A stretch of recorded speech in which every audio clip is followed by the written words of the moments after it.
अस्सलामुअलैकुम। नाज़रीन अकरम, मरीम नवाज़ साहिबा ने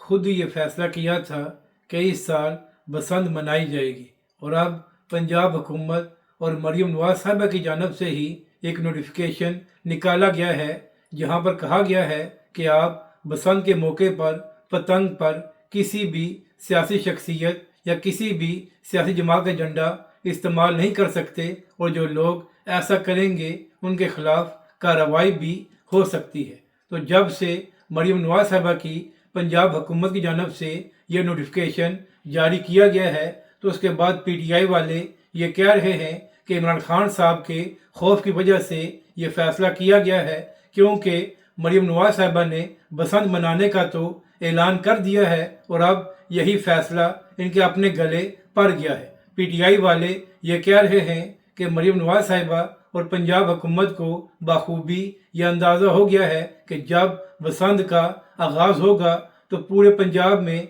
इमरान खान साहब की तस्वीर वाली पतंगें ही उड़ती हुई नज़र आएंगी। तो यही वजह है कि इमरान खान साहब के खौफ की वजह से ये फ़ैसला किया गया है। इसी तरह हामिद मीर साहब का भी एक बयान सामने आया है, और हामिद मीर साहब भी अपने बयान में यही बात कर रहे थे कि जब से बसंत मनाने का ऐलान किया गया है तो उसके बाद एक सियासी शख्सियत की तस्वीर वाली पतंगों की बड़ी डिमांड है। तो नाज़रीन कराम, आप मुझसे बहुत बेहतर जानते हैं कि हामिद मीर साहब किस सियासी शख्सियत की बात कर रहे हैं। तो नाज़रीन कराम, अपनी राय का ज़रूर इजहार करें कि क्या मरीम नवाज़ साहिबा और पंजाब हुकूमत ने इमरान खान साहब के खौफ की वजह से ये नोटिफिकेशन जारी किया है या नहीं। अगर नाज़रीन कराम आप हमारी मज़ीद वीडियोज़ को देखना चाहते हैं तो हमारे इस चैनल को भी सब्सक्राइब करें।